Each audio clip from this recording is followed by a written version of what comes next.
Hola, ¿qué tal? Bienvenidos de nueva cuenta a su programa La Visión de los Juzgadores, un programa de la Asociación Nacional de Jueces de Distrito y Magistrados de Circuito del Poder Judicial de la Federación. Un programa hecho para ustedes, un programa en donde tocamos temas jurídicos de manera práctica y de manera sencilla. Y hoy vamos a hablar de un tema, también en estos temas jurídicos, con tres compañeros magistrados de circuito.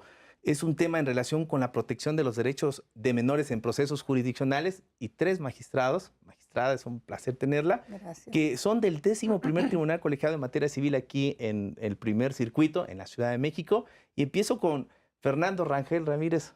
Fernando, un gusto tenerte aquí. Muchas gracias, querido tocayo. Y como siempre, también es un placer. Un placer. Magistrada Irma Rodríguez Franco, Así es. un gustazo, de verdad, que haya aceptado la invitación.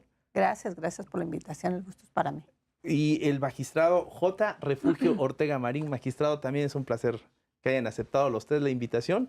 Va a aparecer sesión de pleno y me da mucho gusto, Sí. pero pues vamos a hablar de un tema que ustedes manejan muy bien dada la materia y hablar de la protección de los derechos de los menores en procesos jurisdiccionales, pues siempre estaremos hablando del interés superior del menor. Pero para hablar de este tema, pues quisiera arrancar con ¿en qué consiste este derecho realmente? Ajá. Pues vamos a arrancar, magistrado. Sí. No, pensé que no es realmente el tema el derecho, interés superior de los menores. Me parecía que estábamos más inclinados a ver el tema de cómo puede escucharse a los menores en un procedimiento jurisdiccional o el derecho fundamental para escuchar a estos menores. Finalmente están muy coaligados los derechos, ¿verdad? Ya con la reforma a la Constitución de 2011, los derechos humanos, traernos todos los tratados internacionales con un reconocimiento al nivel de la Constitución.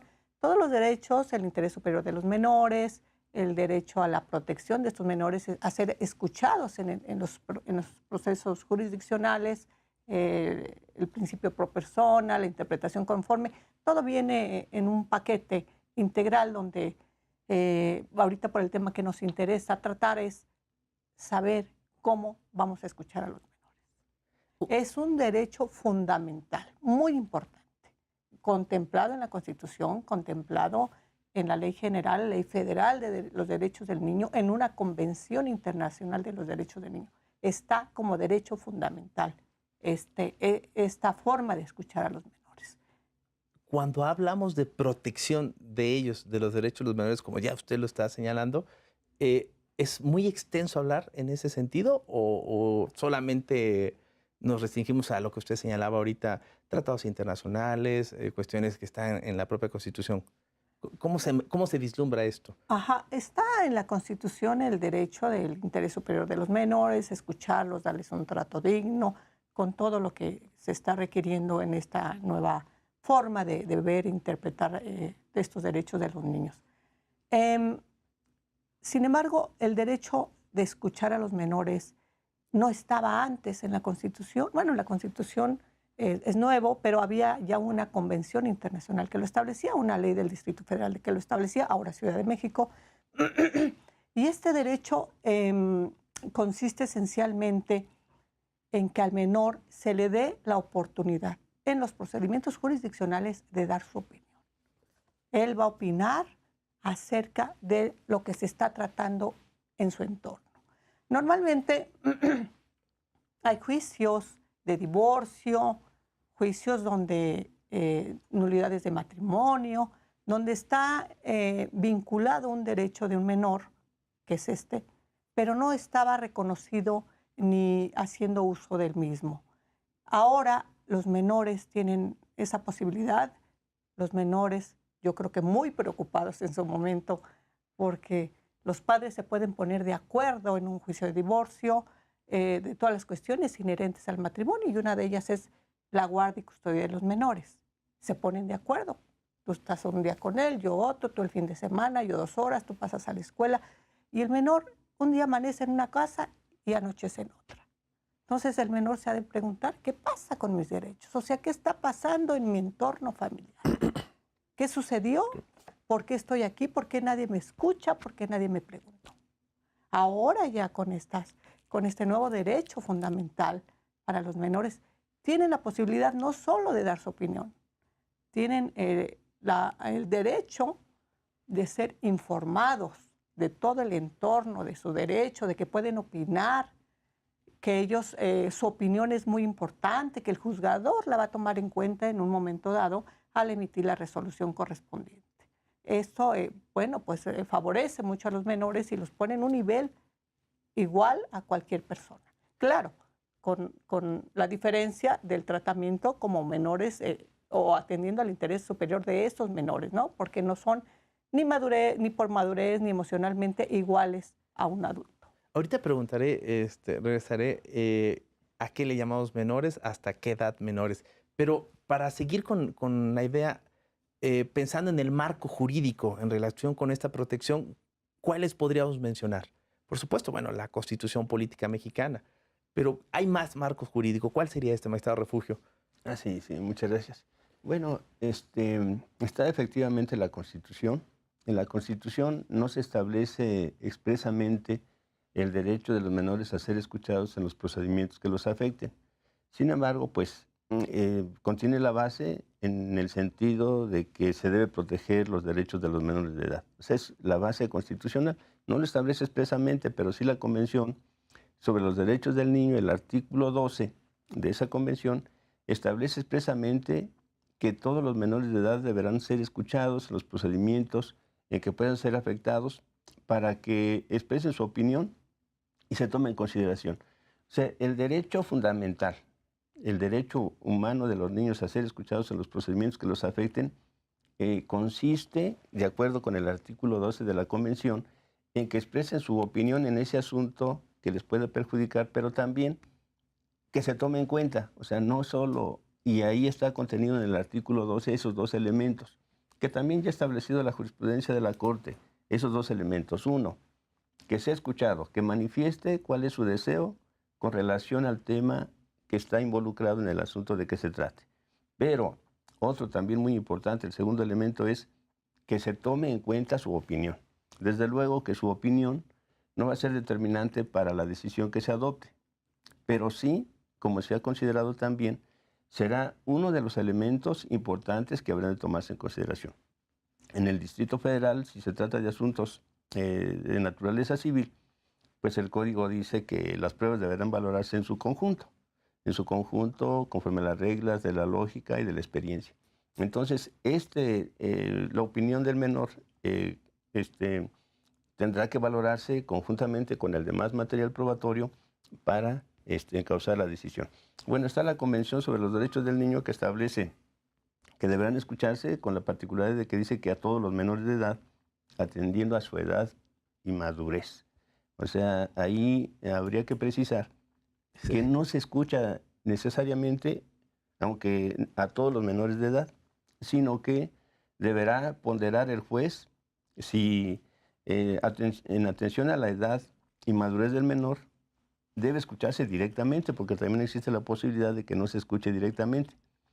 Si no tiene la madurez suficiente para que sea escuchado directamente por el juzgador, entonces habrá que nombrarle un representante para que haga valer sus derechos en concreto.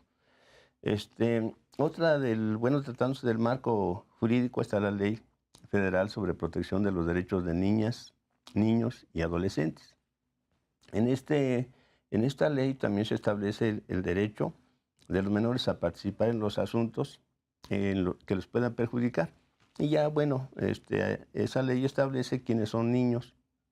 Menores de edad es un concepto más general, como que es más, ya si nos metemos a hablar de niños, niñas, adolescentes, pues ya es entrar en detalles. Y además, esa ley dice que el niño es el recién nacido y hasta antes de cumplir 12 años.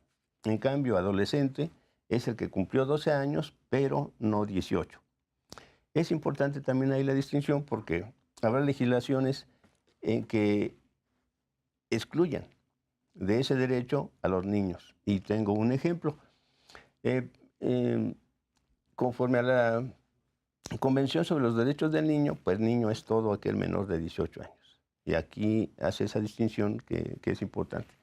También regula este derecho una ley sobre protección de los derechos de niñas y niños de la Ciudad de México. También en los mismos términos se establece la posibilidad, más bien el deber del juzgador de escuchar a los menores en los asuntos que los afectan. De escucharlos, de oírlos, de saber sus deseos, de conocer lo que quieren, lo que desean con relación al tema de que se trata, pero también, insisto, lo más importante, en que se tome en cuenta su opinión. No, eso es muy importante, hacer hincapié en eso, en que no basta con escucharlos, sino la obligación fundamental, el deber fundamental de atender a su deseo. Aunque también su deseo no puede llevar al extremo de que la decisión vaya en contra de su interés superior. También ahí habría que hacer ese reparo, ¿no? Y por último, pues el Código Civil. El Código Civil. El Código Civil para la Ciudad de México, que establecen varias disposiciones que al decidir, por ejemplo, sobre temas que ahí están relacionados con el menor, pues debe escucharse a los menores de edad sin limitación de edad. O sea, sin referirse sin tomar en cuenta, digamos, la cuestión cronológica o biológica. Aquí en las edades que, bueno, niño, 12 años, adolescentes de 12 a 18 años. Este derecho a ser escuchado, a que emitan su opinión, pero además, creo que lo señala bien, por supuesto, a que le expliquen cómo está el asunto. Tengo una pregunta, siguiendo con esta edad que la quería hacer hace rato, que es en relación a 18 años cumplidos o hasta que cumpla 19. No sé si ya esté definido esto, si se es menor. Por ejemplo, yo cumplo años mañana, ojalá, ¿no? 18 años. Yo cumplo 18 años y ya a partir de ahí dejo de ser para la ley un menor o hasta que cumpla los 19. No sé, Fernando, bueno, en esta materia debes de... No, es hasta los 18 años. O sea, es 18 años cumplidos. La suplencia que pudiera existir en cuanto a los planteamientos de derecho, la suplencia integral en cuanto al análisis de todo el acto, de todo el contexto que se da en la posible afectación del menor, es exactamente hasta que cumple los 18 años. A partir de los 8 años, del día que cumple 18 años, ya pasa para efectos jurídicos al mundo de los adultos, al mundo de las personas con capacidad de ejercicio, y entonces ya tendrá que ejercer sus derechos por sí mismo. Y habrá suplencia, pero ya no en el contexto de ser menor de edad, sino ya en su caso en los ámbitos que específicamente la ley de amparo contempla. En esta, bueno, ya aclarado este tema, que insisto, habrá algunos abogados que hacen ver, bueno, es que 18 años, pero yo nací a las 7 de la mañana, Claro. O nací a las 3 de la tarde y así estoy asentado, registrado, depende del término que se utilice. Pero retomando esto de los derechos, ¿cuáles serían estos procedimientos del orden civil que puede un menor de 18 años verse afectado o en los que puede verse afectado? Claro. Es muy interesante esta pregunta porque me parece que es un contexto mucho más amplio que desborda los procedimientos de índole civil.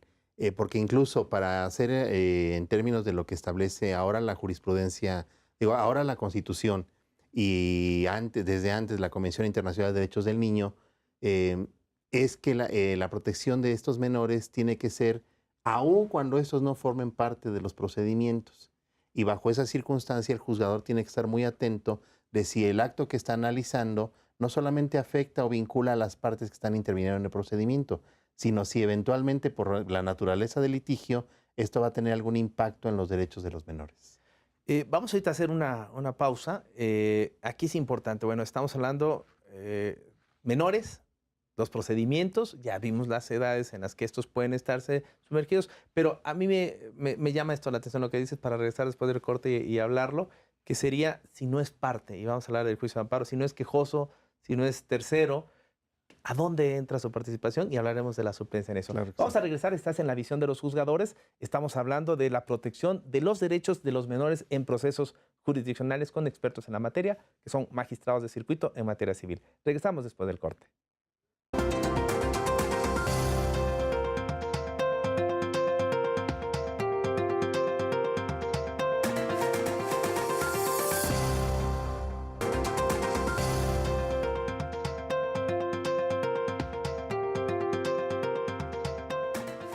Pues de verdad, muchas gracias por continuar con nosotros después de la pausa. Estás en la visión de los juzgadores y estamos hablando de la protección de los derechos de los menores, enfocado con los magistrados en el tema de procesos jurisdiccionales. Y aquí, Fernando, no sé si cabría la pregunta, que bueno, te la estaba haciendo hace rato, en relación con cuando acuden al amparo directo, por ejemplo, y no es ni quejoso, no es ni tercero, ni viene como adhesivo, pero hay un menor involucrado.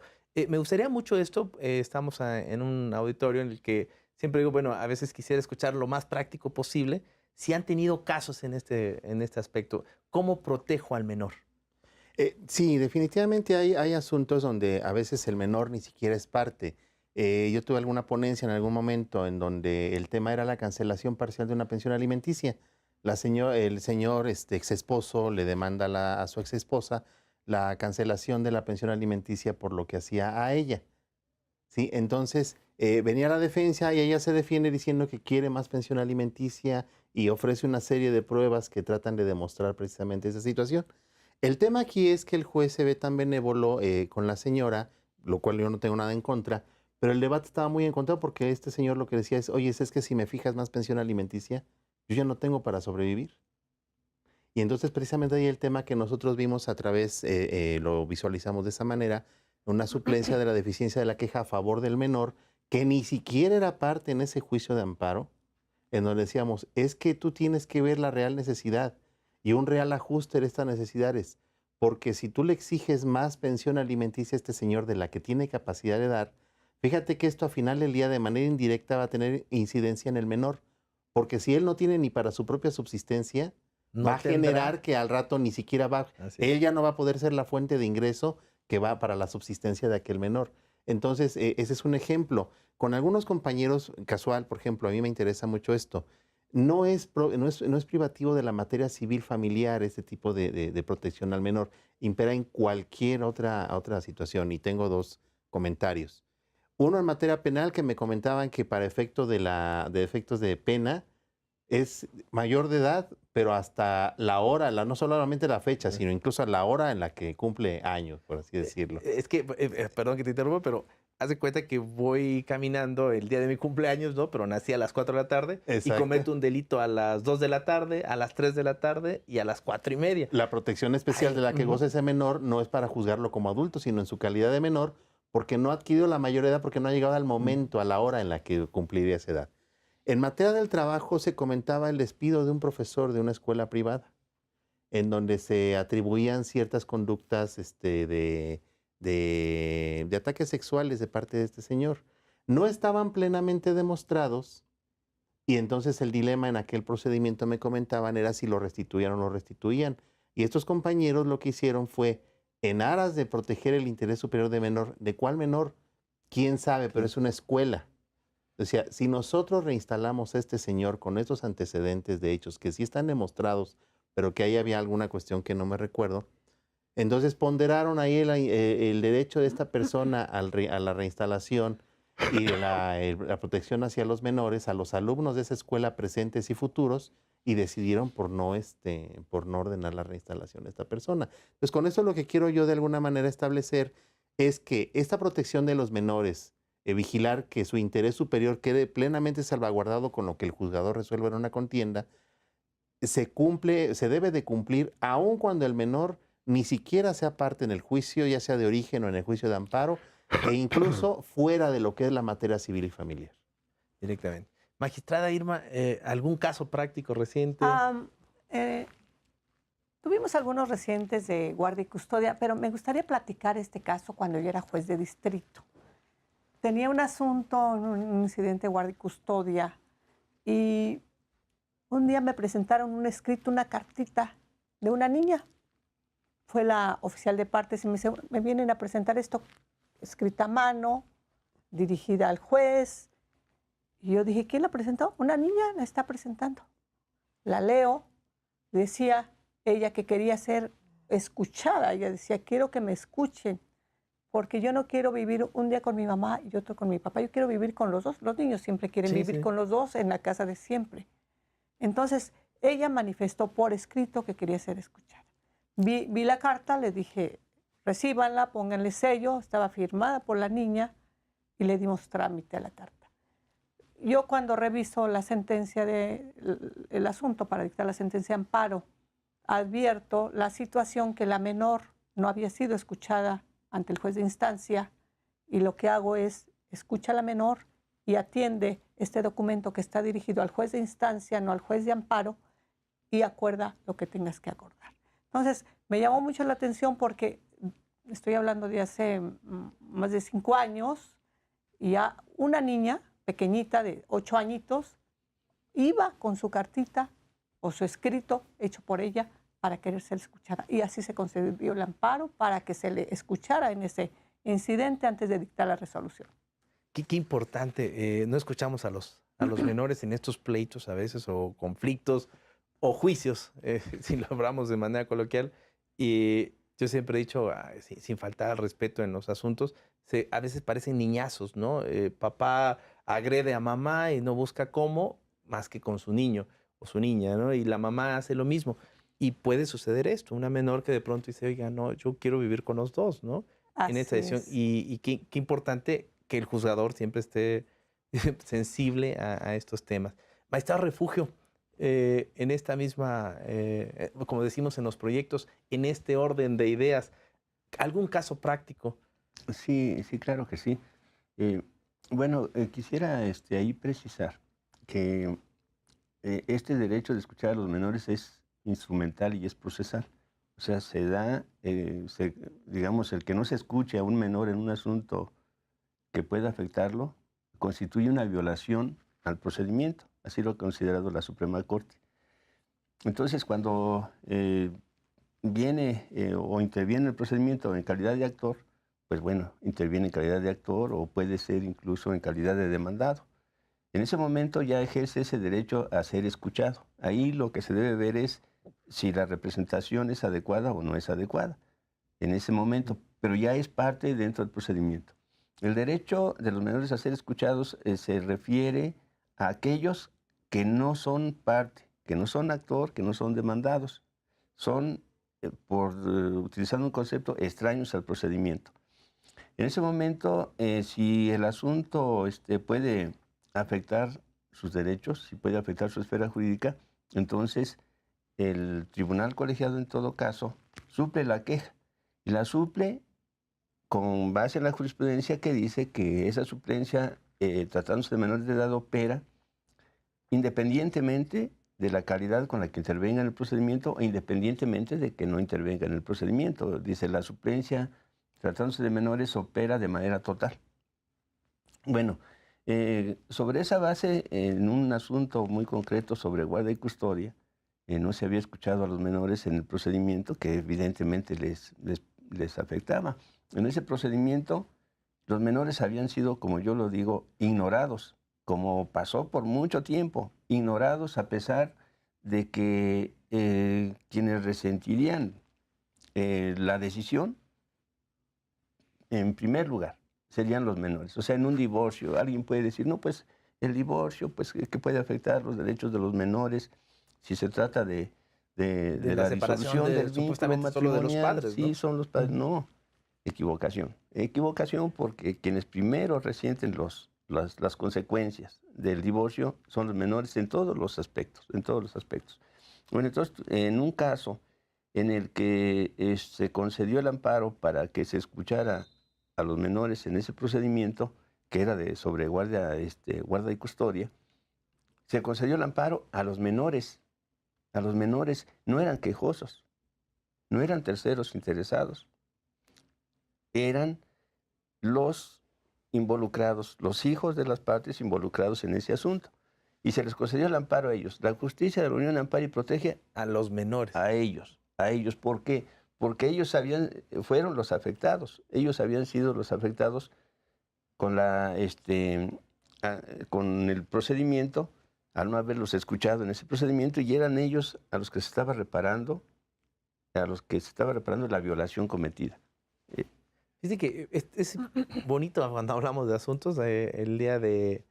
bueno, acabo de resolver un asunto en relación con menores, es el día de ayer en la sesión, de estos muy raros en los que la mamá no quiere que su hijo sea reconocido por su supuesto padre, pero por nadie. Y lo que señalaba el magistrado, no quiere. Y él insiste en hacer exámenes, los exámenes de... ¿Cómo se llama? ADN. De ADN, perdón, DNA en inglés, de ADN, de ADN y nosotros concedimos precisamente la protección a los menores para que se llevara a cabo, porque finalmente no es si es o no decisión de la mamá o decisión del papá, o del supuesto padre, o del presunto padre, sino es una afectación que pueden recibir directamente los menores. Pero era algo que nos extrañaba porque era la primera vez que nos tocaba un asunto en donde la mamá no quería que nadie reconociera al menor como padre, ¿no? Pero pues no se había escuchado tampoco al menor, ni siquiera había sido llamado, ¿no? Por supuesto. Y esto que decía del interés superior del menor, que insisto mucho en esto, hasta dónde puede llegar y hasta dónde se puede interpretar. ¿En qué asuntos más se ven involucrados, Fernando, los menores? Bueno, aquí a mí me gustaría abordar este tema, ¿no? Bueno, se está hablando de la obligación del juzgador de escuchar a los menores. Esta obligación solamente se presenta en aquellos asuntos en donde, vamos a llamarlo de esta manera, la materia del debate es precisamente el menor, específicamente en temas de custodia de menores, de patria potestad, de visitas y convivencias, es donde existe esa obligación de escuchar al menor. Existen otros asuntos en donde se ven involucrados, estos que tú comentas de reconocimiento de paternidad, desconocimiento de paternidad, investigación, son asuntos ciertamente complejos porque además se entabla una controversia personal entre las personas que se están aduciendo progenitores de esta persona, de este niño, de esta niña. ¿Cuál es el problema que se presenta aquí? Que al existir ese conflicto de intereses entre adultos, entre aquellas personas que quieren ser reconocidos como padres o quieren ser desconocidos como padres de un niño, evidentemente genera un conflicto de intereses que impide que estas personas sean quienes puedan representar libremente a este menor. Por tanto, en esta clase de asuntos, la propia legislación establece la obligación de que se designe un representante especial que represente a estos menores. Entonces, esta obligación de escuchar al menor es mucho más amplia a que el juez los llame para escuchar su opinión, porque además esto se limita solamente en aquellos asuntos cuyo debate así lo prevea. Tratándose, por ejemplo, de un tema de alimentos, pues ¿para qué mando a llamar al niño para que me diga cuánto necesita? O sea, realmente para eso habría otra clase de pruebas, ¿no? Estas pláticas con el menor tienen que ver cuando este niño va a ver involucrado una posible modificación o el establecimiento de su entorno, de ciertas convivencias que a lo mejor él no estaba acostumbrado o que a lo mejor él está exigiendo la necesidad de convivir con determinadas personas. Tenemos procedimientos también en donde no son los padres quienes vienen a pedir ese derecho, sino vienen los abuelos, la familia ampliada. Hay una jurisprudencia de la Corte cuyo texto es muy duro, muy difícil por el tema que contiene, porque incluso dice que el juez en los temas de desconocimiento de paternidad tiene incluso que ser muy cuidadoso porque significa jurídicamente dejar huérfano a un menor. Entonces ahí se tiene que ponderar entre el derecho del menor derivado de instrumentos internacionales, su derecho a la identidad, de saber de dónde viene, y también el derecho de conservar el seno familiar en el que actualmente se encuentra. Entonces, toda esta protección del menor gira en torno a él. Pero no es de que, como decía Refugio, no es de que el menor sea quien decida finalmente qué va a pasar con su vida. No, es escucharlo. Y escucharlo también implica que durante el procedimiento respectivo, si es que va a intervenir como parte, como interesado, como sea, que tenga una adecuada representación para que el concepto escuchar también sea sinónimo de adecuada defensa. ¿Sí? Entonces, es una serie, y otra situación, no debemos confundir el procedimiento de amparo, específicamente el amparo indirecto, que tiene una tramitación más específica que el directo. Ahí ordinariamente el juzgador de amparo no debe sustituirse, en mi concepto, para mandar llamar y entrevistarse él con el menor. Como decía Irma, bueno, en todo caso eso le corresponde a la autoridad que conoce de ese procedimiento. Entonces, si nosotros como jueces de amparo advertimos que el menor no fue escuchado en una entrevista, como lo establece la legislación, que también ya la Corte estableció ciertos lineamientos para llevar a cabo esas entrevistas, pues evidentemente que eso en todo caso motivará una protección, la concesión del amparo para que sea el responsable quien lleve a cabo esa entrevista. ¿Sí? No el juzgador de amparo, porque entonces también ahí nos metemos en un fenómeno más complejo de invasión de jurisdicción que no nos correspondería. ¿Cómo sería esta concesión para explicarlo? O sea, porque de pronto dices, bueno, me concedieron el amparo para el efecto de que sea escuchado, Pero ¿cómo se da este lineamiento, magistrada? Eh, hay dos supuestos. Uno de los casos que planteaba Refugio, cuando vienen las partes son los padres en un juicio de divorcio, el menor no es parte. Sin embargo, se advierte en algunas ocasiones que hay que concederle el amparo al menor, que no es parte en el juicio, es tercero extraño, o como dicen, primero perjudicado. Directamente. Directamente. Entonces se le concede el amparo al menor, para efecto de que dejen subsistente la sentencia el juez de instancia y reponga el procedimiento para que escuche al menor. Y todas las pruebas conducentes a eso, porque no nada más es escucha al menor y dicta la sentencia, no. Ese derecho fundamental de escuchar al menor es traerte pruebas, valora lo que él dice frente a lo que tienes y todo lo necesario atendiendo a su interés superior y entonces resuelve. Si es un efecto amplio para atender y respetar ese derecho. En el otro supuesto, cuando, como en mi caso, pues también la menor venía que no había sido escuchada en un juicio de guardia y custodia, igualmente, ¿no? Se ordenó dejar insubsistente la resolución, que el juez escuchara a la menor y atendiera también al material probatorio para resolver en todo ese contexto. ¿Cómo magistrado Refugio, cómo sería, digo, tratando de llevarlo, aterrizarlo en la práctica, cómo se llevaría a cabo una audiencia en este sentido? Lo comento porque, bueno, en materia penal, que estamos hablando de menores, aislábamos por completo, abríamos un privado, un cubículo especial, llevábamos cámaras distintas para que fuera transmitidos. Pero aquí están hablando de los padres, estamos hablando de una cuestión civil y no los puedo dejar solos. ¿O qué tan solo los puedo dejar? Entiendo, insisto, en materia penal lo hicimos, pero bueno, siempre acompañado de su papá o de su mamá. Pero en materia civil es ser escuchado. Quiero referirme a este punto. El que esté presente los padres o los abuelos, también como lo señalabas, ¿pudiera esto influenciar o influir en la decisión o en la toma de decisión de los menores? Yo creo que sí debe ser sin la presencia de los padres, de quienes están en el conflicto. Aquí se trata, desde luego, aquí se trata de que el menor exprese una opinión que sea propia. De lo que se trata es obtener esa verdadera voluntad del menor, de que exprese con libertad su opinión. Y desde luego que en esa audiencia tiene que asistir ciertos profesionales en psiquiatría, en psicología, para que asesoren en el desahogo de la diligencia. La Suprema Corte ha considerado que se trata de una prueba, incluso la denomina testimonial, y ya también estableció parámetros o lineamientos para escuchar a los menores, que no son nada sencillos. Pero desde luego que esa diligencia, dice, tiene que estar en un ambiente adecuado a los menores. Lamentablemente, no sé de algún lugar que tenga ese espacio. Si no es el hogar. Sí, que tenga ese espacio adecuado para escuchar a los menores. Sin embargo, creo que vamos avanzando.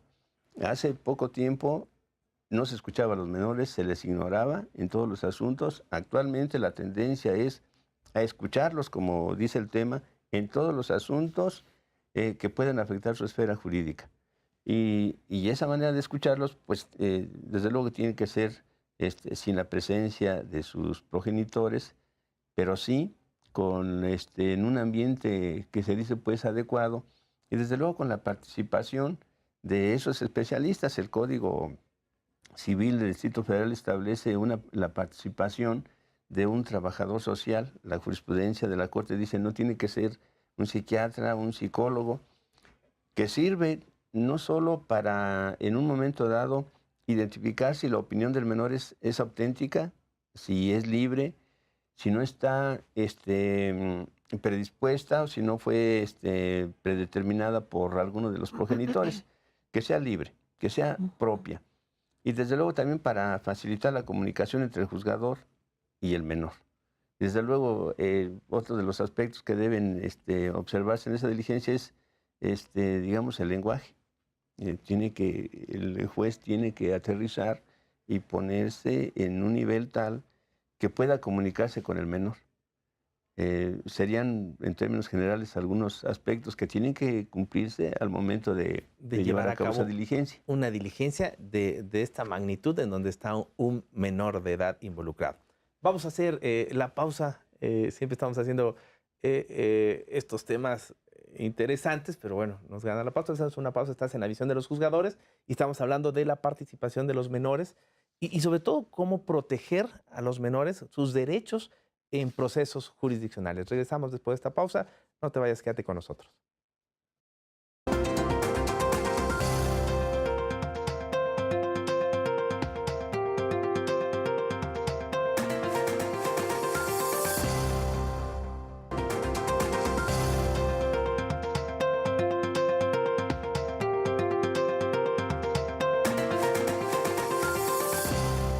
Gracias por continuar con nosotros en la visión de los juzgadores.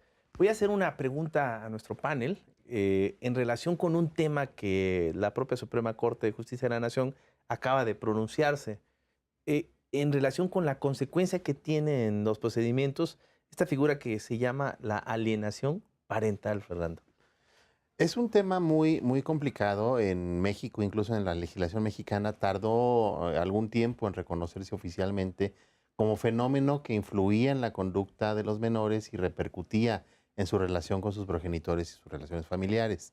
Recientemente, no tiene mucho tiempo que la legislación mexicana, específicamente la de la Ciudad de México, reconoce este fenómeno y establece, pudiera interpretarse como una sanción, pero es realmente un mecanismo precisamente de protección para los menores. Este fenómeno de alienación parental no es otra cosa más que llevar a cabo conductas, aquellas personas que tienen la guardia y custodia del menor, llevar a cabo conductas denostatorias del otro progenitor, de la familia de tal manera que van nublando la objetividad, la inteligencia del niño, al grado que el niño adopta sentimientos de odio, de resentimiento en contra del padre, la madre, dependiendo con quién esté conviviendo, hacia la parte contraria, y empieza a expresarse o a no querer convivir con él. Pero cuando se hacen los estudios psicológicos de trabajo social, las entrevistas, pues realmente lo que aflora es que el niño se empieza a tener un conflicto de emocional porque ese odio que en él se ha ido albergando, esa animadversión que se ha ido albergando en él, pues el niño en su interior no encuentra realmente el origen de por qué. Porque finalmente cuando tiene enfrente a ese progenitor o a su progenitora, pues finalmente encuentra que sí tiene esa necesidad emocional de estar con él, con esa persona, de convivir, de tener acercamiento, pero también tiene un sentimiento de miedo respecto de aquel que lo está inculcando ese tipo de cuestiones, ¿no? Pues todo un fenómeno que influye en la conducta y en la psique del niño que tiene que identificar el juzgador a través de este desahogo de pruebas. Esto es complicado y la presunta sanción, porque incluso, insisto, más que sanción es un mecanismo de defensa para el menor, es brusco y el juzgador tiene que tener de alguna manera la habilidad de saber cómo imponer este supuesto legal. La ley habla en el sentido de que cuando el juez identifique conductas de alienación parental, lo primero que va a tener que hacer es suspender la patria potestad y además cambiar la guardia y custodia de ese menor para el otro progenitor. Y si no hay progenitor, en todo caso, para la familia ampliada del otro progenitor. Esto evidentemente es algo que afecta sobremanera al menor, quien está evidentemente acostumbrado a convivir en un seno familiar. Ya la Corte también en diversos precedentes ha establecido el derecho no solo de convivir con los progenitores, sino con la familia ampliada. Y este fenómeno también nos enfrentamos en los procedimientos de reconocimiento y desconocimiento de paternidad. Pero este fenómeno de alienación parental sí es algo que estamos aquí en México construyendo desde hace algún tiempo, pero sobre todo ya en la actualidad. ¿Por qué? Porque, insisto, no era algo que la legislación mexicana aceptara de buena mano. Se daba ya en algunos precedentes judiciales, pero más como en el ámbito doctrinario que realmente estableció la legislación. Entonces, si la consecuencia de detectar esta alienación parental en cualquier procedimiento que tenga que ver con custodia de menores o el ejercicio de la patria potestad, la consecuencia es la suspensión de la patria potestad y por ende el cambio de régimen de guardia y custodia. Y evidentemente también una serie de terapias psicológicas para el menor. ¿Para qué? Para rehabilitarlo de esa cuestión de la que ha sido objeto, de esa invasión en su mente y en en sus sentimientos de esta invasión de aspectos negativos. Y también la obligación para el progenitor o familiar que estuvo fomentando esta alienación parental de pues, someterse a los mismos procedimientos, porque finalmente se entiende que es una persona importante en la vida de este menor y con el que eventualmente el menor tendrá el derecho de convivir o el deseo de convivir con esa persona. Y recordemos en ese sentido que es el derecho del menor el centro sobre lo que gira todo. Entonces es el menor, si a sus intereses y a su derecho conviene querer convivir con mamá, con papá, con los familiares, eso es lo que lo determina, no es la exigencia que establezcan los progenitores. Entonces eso es importante y el juzgador cuando se presente esta hipótesis tendrá que aplicar el dispositivo legal, pero siempre y cuando esto no genere un impacto brusco en la vida del menor. Esta figura que la Corte la acaba de reconocer, no reconocer, sino se acaba de pronunciar hace poco, ya existía. Por desgracia, a veces hay que digo por desgracia, si no le damos el nombre, si no la conceptualizamos, no la podemos luego resolver. Esta preocupación también, que son dos temas que, insisto, en la suplencia de la queja, magistrada, y que ya ha manejado muy bien. Esta de la suplencia de la queja, ¿hasta dónde puede llegar en relación con los menores en los procedimientos? Pues los menores tienen una garantía amplia, muy amplia. De manera que la suplencia de la queja es total para ellos. Total en argumentos, total en aporte probatorio. Prácticamente el juez se va a sustituir a lo que haría el menor como su abogado. No es que sea parcial hacia el menor, sino tiene que vislumbrar todos los derechos del menor que se puedan afectar y todo lo necesario para que el menor no quede en estado de indefensión. Por eso la suplencia es muy abierta, es muy amplia para los menores. ¿Por encima de cualquier parte? Por encima de cualquier parte.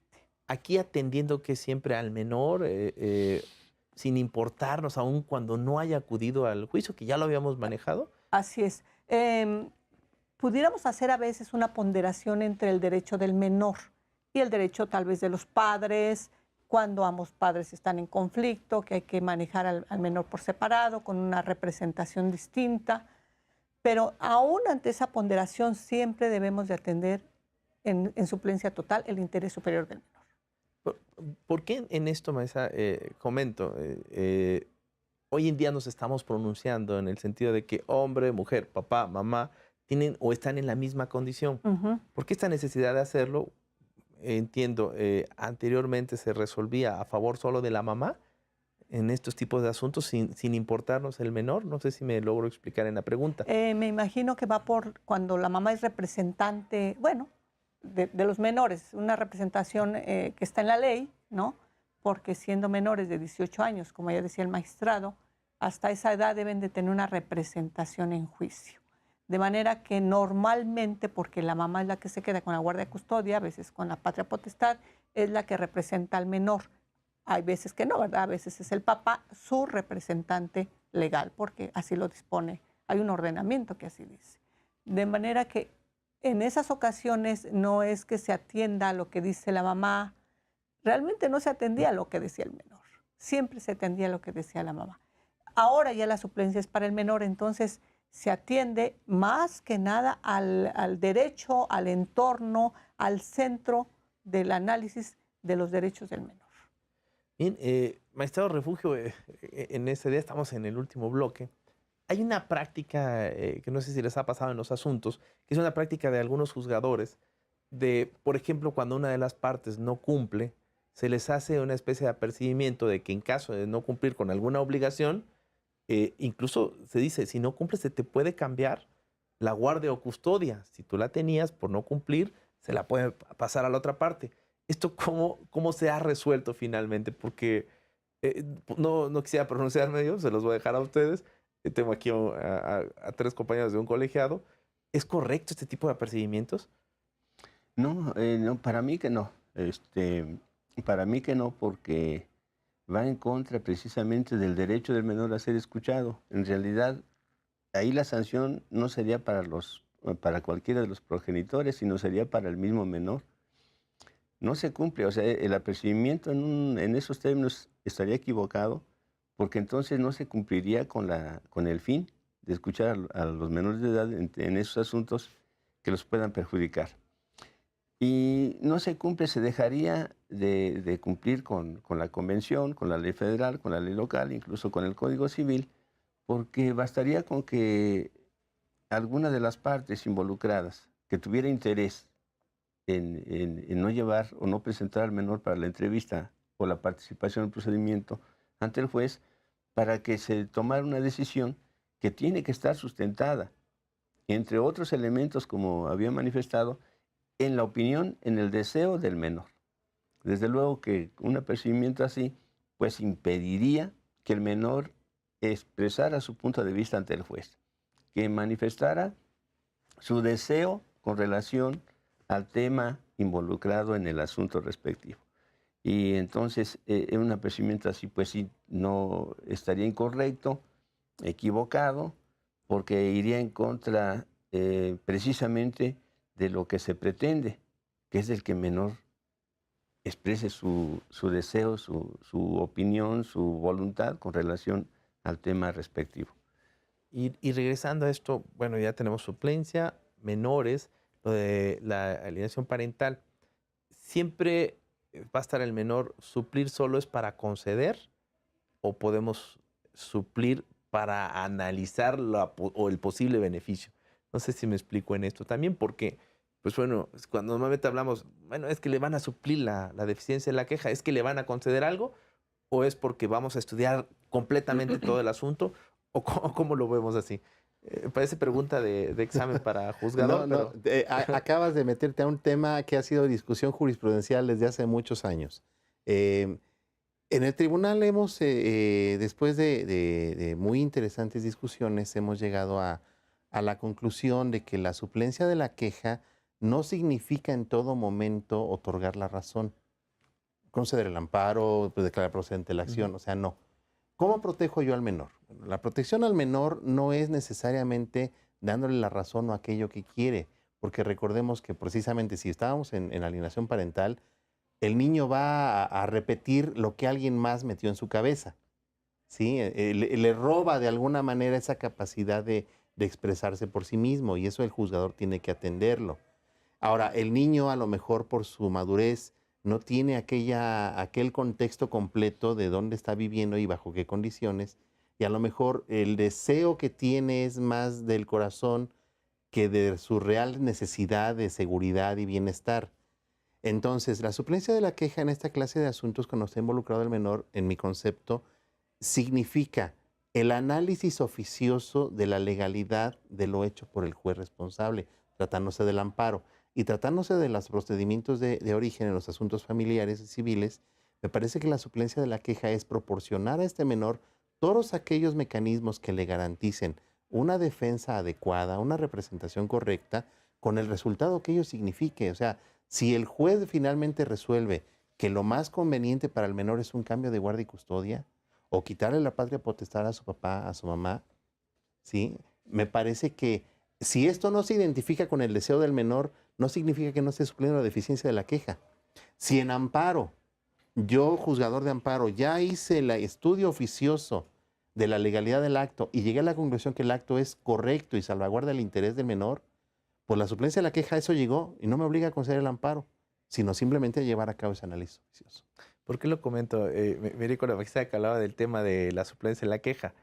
Esto no está presente, no es parte, decía, me gusta la palabra, directa, parece el primero involucrado, el primero afectado directamente. Entonces, podría yo analizar una figura y decir, bueno, esta figura jurídica, aun cuando no viene el menor, la voy a analizar a ver si le favorece o no. ¿A esto le llamaríamos la suplencia? Sí, sí, realmente hay una suplencia porque es un análisis, como dice el magistrado, oficioso. Un análisis de argumentos que no están en la demanda, ni estuvieron tal vez en instancia planteados por alguna de las partes. Entonces, analiza uno ante la posibilidad de que pudiera, la pura posibilidad de que pudiera beneficiarse al menor, nos obliga a hacer el estudio en un contexto muy amplio, aunque la conclusión no le sea favorable. Sí, la suplencia también puede ser con un resultado no favorable para el menor. Y bueno, estamos, insisto, en el tercer bloque. Quiero ir aterrizando en este programa a dónde nos lleva la protección de los derechos, que es el tema de los menores, en procesos jurisdiccionales. Inicio con el magistrado J. Refugio Ortega Marín. En conclusión, ¿cómo podríamos hacerle ver a la sociedad que se está realmente llevando a cabo una protección de los menores, que los juzgadores estamos abiertos, estamos siendo sensibles en este aspecto? Y yo creo que le podríamos, no hay otra manera desde nuestro trabajo, desde nuestra función, que haciendo lo que dice la Convención, protegiendo a los menores en ese aspecto, lo que establece la Convención, la ley federal, la ley local y el Código Civil. O sea, que en el día a día estemos preocupados con entusiasmo, con mucho entusiasmo y con mucha vocación, eso sí, independientemente de cualquier otra cuestión, con mucho entusiasmo, velar porque los niños tengan esa participación en los procedimientos. Para mí es muy importante este tema, o sea, he visto casos en que no se escucha a los menores por prejuicio, con suposiciones, con conjeturas, y definitivamente yo creo que la sociedad tiene que ir viendo nuestras sentencias, tiene que ir viendo nuestros fallos y tiene que ir viendo la preocupación que tenemos porque se cumpla con ese derecho fundamental. Es un derecho fundamental de los menores el que sean escuchados en los procedimientos que los afectan. En la medida que nuestro trabajo ponga eso de manifiesto, que siempre esté como interés prioritario de los menores a que sean escuchados en ese tipo de procedimientos, yo creo que la sociedad se va a ir enterando. Y hay en el Poder Judicial hay maneras en que, tratándose de derechos humanos, tratándose de la interpretación de la Constitución o de interpretación de leyes, hay maneras de subir esas sentencias para que puedan ser... Para que todos se enteren, sí, todos puedan tener acceso a ella. Para que tenga divulgación. De hecho, desde la Suprema Corte de Justicia nos han mandado señales en el sentido de que las redacciones de las sentencias, sobre todo donde están involucrados, sean de lo más práctica y de lo más sencilla para que todo el mundo lo entienda. ¿Verdad? Nos vamos a despedir del programa. Magistrada Irma Rodríguez, magistrado J. Refugio, Fernando Rangel Ramírez. Yo les agradezco porque este tema de protección de los derechos de los menores, que bueno, un programa no alcanza, habría que hablar infinidad. Tenemos todavía aquí temas pendientes, pero es un tema que nos debe preocupar a todos en general, cuando se habla de menores de edad. Yo decía un interés superior, pero bueno, hablando de más que un interés superior como jurídicamente, sino un interés generalizado de toda la sociedad de protección a estos menores que, con el perdón, insisto, son utilizados a veces para resolver un conflicto meramente civil, en donde a veces quizá nada más era el divorcio de unos padres y donde se involucró al menor. Me voy a despedir del programa agradeciendo a los participantes el haber estado con nosotros y por supuesto a todo el auditorio. Estuvimos en la visión de los juzgadores hablando de la protección de los menores en procesos jurisdiccionales. Nos vemos en el próximo programa y de verdad muchas gracias por acompañarnos. Y gracias a ustedes. Un placer. Gracias. Me queda ahí una preguntita.